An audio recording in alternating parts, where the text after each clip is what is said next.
ఒక విధానాన్ని ఇవ్వడం ద్వారా ఈ సమస్యను పరిష్కరిద్దామని 10 సంవత్సరాలు 11 సంవత్సరాలుగా కూడా మోడీ గారి ప్రభుత్వం దీని మీద దృష్టి పెట్టలేదు.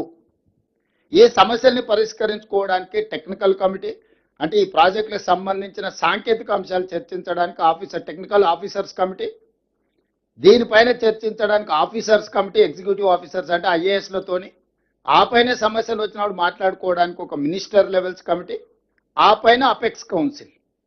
అపెక్స్ కౌన్సిల్ చైర్పర్సన్ వచ్చేసి జలశక్తి మినిస్టర్, మెంబర్స్గా 2 chief ministers are members Andhra Pradesh and Telangana.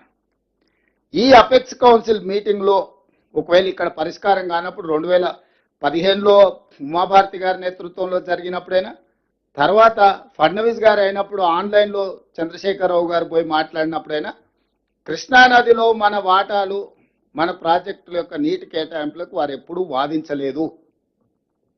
వారు ఏ రోజు కూడా సాధించాలన్న చిత్తశుద్ధితో కూడా వారు ముందుకు పోలేదు. దాంతోనే ఆ సమస్య అట్లనే ఉండిపోయింది. ఇప్పుడు అది జటిలంగా మారింది.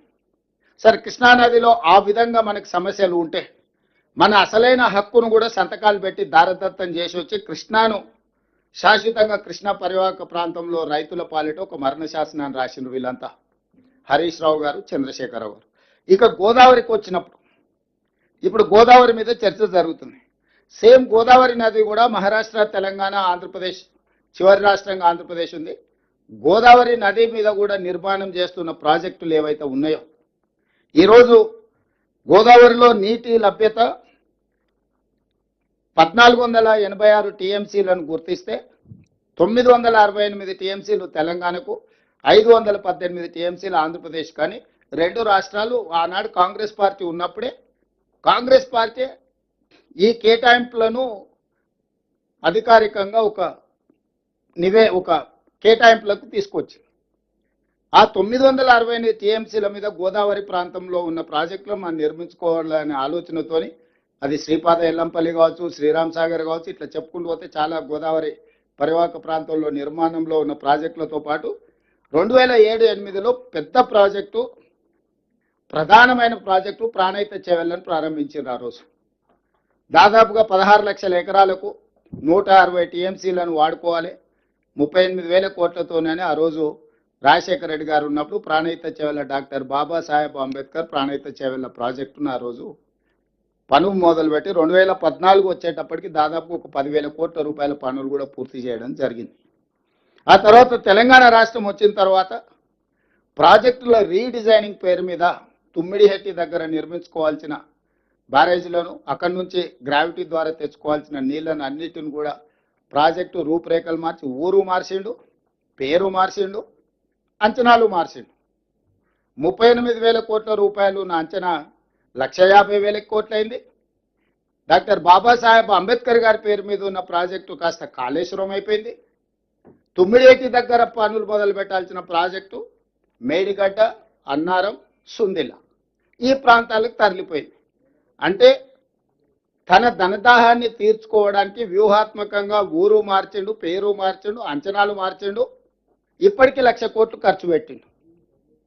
1,00,000 కోట్లు 94,000 కోట్ల రూపాయలు ఆల్రెడీ కాంట్రాక్టర్లకు పేమెంట్లు ఇచ్చారు. 1,02,000 కోట్ల రూపాయలు బిల్లులైనవి. దీని అంచనా 1,50,000 కోట్లకు పోయింది.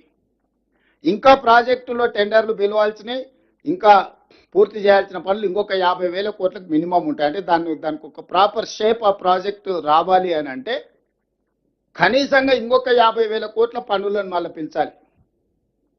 38,000 కోట్లతోని కావాల్సిన కాళేశ్వరాన్ని ఇప్పటికి ఉన్న దాని ప్రకారం 1,50,000 కోట్లు అయింది. మిగతా పనులు కూడా ఇందులో కలుపుకుంటే 2,00,000 కోట్ల రూపాయలు అవుద్ది. ఇందులో 1,00,000 కోట్ల రూపాయలు ఖర్చు పెట్టింది.